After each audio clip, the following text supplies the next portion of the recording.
Welcome back to the Real Sports Rundown. I'm your host, Ryan Gentile. Well, it is a break from everything. Major League Baseball has their All-Star break, so what are we going to talk about now? Well, maybe I'm foreshadowing. What is this? Look at that. Maybe I'm foreshadowing just a little bit of what I might talk about.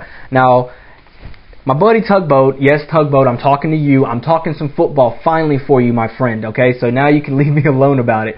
So this is what I'm going to do. I'm going to break down each division each week. This week I'm talking about the AFC and NFC East, okay? Next week it will be with the AFC, NFC North, and then the West. And then I'm saving the best division for last, the South. And you can already know, I think I'm foreshadowing exactly how I'm going to talk about my Texans. But that's in a couple more weeks, so I got plenty of time to research on that. But this week, though, we're talking about the AFC East to start things off with. And the Miami Dolphins took the division last year at 11-5. The New England Patriots were right behind them, also finishing at 11-5. But Miami held the tiebreaker, so they won the division. The New York Jets finished at 9-7 for third place, and then the Buffalo Bills finished in the bottom at 7-9. Now, the Miami Dolphins, last year were 11-5. The year before that, they were 1-15. Man, that's a complete turnaround. They had a new coach. The guy they got from Dallas, I can't remember his name, but Bill Parcells came in, helped turn that thing around, got this Wildcat offense going. This might be the new craze in the NFL that will last for maybe a few seasons until somebody figures out how to stop it on defense. But the Dolphins took that division crown down. Now, the New England Patriots impressed me the most. They finished at 11-5. Now, yes, they missed the playoffs, but they did it without Tom Brady. Tom Brady goes down the very first play of the very first game of the season. So now you got this guy, Matt Castle. You're like, who is Matt Castle? How is this going to work out? And what does Matt Castle do? He comes in and leads the team to an 11-5 record. A guy that hasn't played a snap since high school, and he came and led this team to an 11-5 record, almost making the playoffs. So that's pretty impressive right there. And the New York Jets last season, man, had Brett Favre. They got off to a whopping 6-1 start, man. They were looking like they were on their way to the playoffs. Everybody's predicting Super Bowl. Brett Favre, the savior of the Jets, the new Broadway, Favre and all that stuff. Well, then they faltered toward the end. His shoulder just could not hang on any longer. And unfortunately, the Jets missed the playoffs, finishing at 9-7. And then the Buffalo Bills, well, they were the Buffalo Bills. They finished 7-9. They had some promising games. They showed some great heart, but they just were not good enough to finish it at the end. So, looking on it this season, who's going to win this division? Looking through this list, the Jets, they're not going to win because Brett Favre is no longer there. They drafted Mark Sanchez from USC with their first draft pick. And as good as he was at USC, I think he came out way too early. I don't know if he was really that ready. Now, he might have an okay season, but he's not going to really lead the Jets into the playoffs or win this division crown. I'm sorry, this division is just way too tough. Looking at the Buffalo Bills, man, they added somebody. They added Terrell Owens. They added some drama. But is that really going to help them in the offensive category? They were ranked 25th in offense, only averaged 190 passing yards, and only scored 21 points per game. So, their defense was pretty okay. They were mediocre, 14th overall. But, you really need to work on the defensive aspect of it, because but you got to score too. So, is Terrell Owens really going to help out? Probably not. I really don't see them really going any further. They're probably still going to finish last. They might finish 8-8, at best, but they're not really going to do any noise.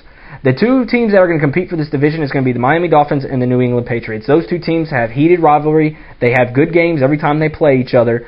But, as good as Miami is, Chad Pennington resurrecting his career there, doing a great job. Ricky Williams doing a really good job himself. Ronnie Brown with that Wildcat offense. The Miami Dolphins have options.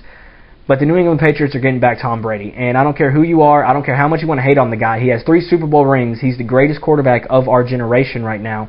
And I like Tom Brady. And I really believe, with Randy Moss still there, him and Randy Moss are going to hook up like they did that special season when they, I think he threw for 50 touchdown passes. And Randy Moss caught a record of touchdown passes as well. So, I'm going to go ahead and say the New England Patriots will win this division crown. And then, will the Miami Dolphins take the wild card out of the division? I'm very tempted to say yes, I really, really am. But I do not see it happen. I see New England and Miami kind of fighting each other to the death on that. So, all right, and now moving on to the NFC East. The New York Giants took down the division. They were 12-4 last year. The Philadelphia Eagles took the wild card out of that division. They were 9-6-1. The Dallas Cowboys finished at 9-7, and the Washington Redskins finished at 8-8. And the Redskins were a pretty decent team, and they finished 8-8 in that division. That just shows you how tough this division truly is. The Giants, though, they lost Plaxico Burress last year with that gunshot wound that he shot himself in the leg. To me, that was hilarious. But they still managed to finish 12-4, but they were missing him in the playoffs because that's when the Eagles just ran all over the Giants to advance to the NFC Championship game. So, I mean, just looking at it, I mean, the Giants, I think they're going to be a really good team this year, but without that wide receiver threat, they can still make the playoffs, but winning Super Bowl, that might be a different story because you need that receiver, that you need your go-to guy, and right now they don't have a go-to guy on the passing attack. So, really, I'm looking at the Philadelphia Eagles taking this division. I think they're going to win. Donovan McNabb got an extension, I believe, or it was a raise. It was one or the other, but he has a chip on his shoulder. He's coming out for blood. He's going to put some points and some numbers up on those boards for those Eagles like he does almost every single year. But the wild card, I believe, will come out of this division, and it's going to go to the New York Giants. I still believe they're still a good enough team. They're getting Osi Umenyiora back, and that's going to help their defense a lot already because they were already ranked 5th in defense last year, and you're getting back a great player like that. So, I mean, the offense was pretty decent. They were 7th in offense, so how's that really going to work out?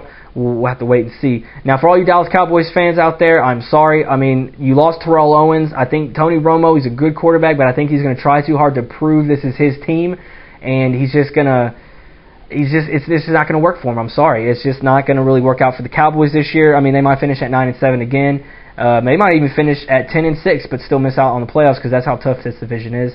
And the Redskins will probably finish at the bottom of that cellar once again because, I mean, yes, they got Albert Haynesworth on the defensive end, but I mean, their offense, they need some help on offense. They got one of the best running backs in the league in Clinton Portis, but they don't really have that wide receiver threat, kind of like the Giants, but they don't have a quarterback like Eli Manning either. I mean, Jason Campbell's a good quarterback and all. He started off good last year, but he kind of faltered toward the end.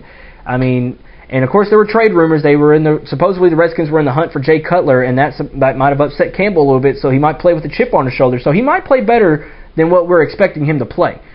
But like I said, you know, it's only July. We have to wait and see how this exactly turns out. So, division winner, Philadelphia Eagles. Wild card out of this division is going to be the New York Giants. Cowboys in 3rd, Redskins in last once again. But I don't think any of those teams will have a losing record, though. So that just shows you how tough it is. The AFC East, the New England Patriots will once again reclaim their throne on top of that division. Okay, now moving to some baseball news really quick. Jonathan Sanchez threw a no-hitter, the first no-hitter thrown in Giants history since 1976, and he wasn't even supposed to start that game. He was a late call-up because Randy Johnson was hurt, and what does he do? All he did was throw a no-hitter. He almost had a perfect game. The third baseman committed an error in the 7th inning. If that wouldn't have happened, we'd be talking about a perfect game right now, not a no-hitter. But either way, Sanchez throws a no-hitter, and it's the first no-hitter thrown where he did not issue a single walk and had over 10 strikeouts. I believe he had, I think it was 11 strikeouts for the game. So, and anytime there's been no walks and 10-plus strikeouts, it's always been it for a perfect game, which he almost got, but it was actually, you know, the first no-hitter thrown with no walks and 10-plus strikeouts. So congratulations to Sanchez.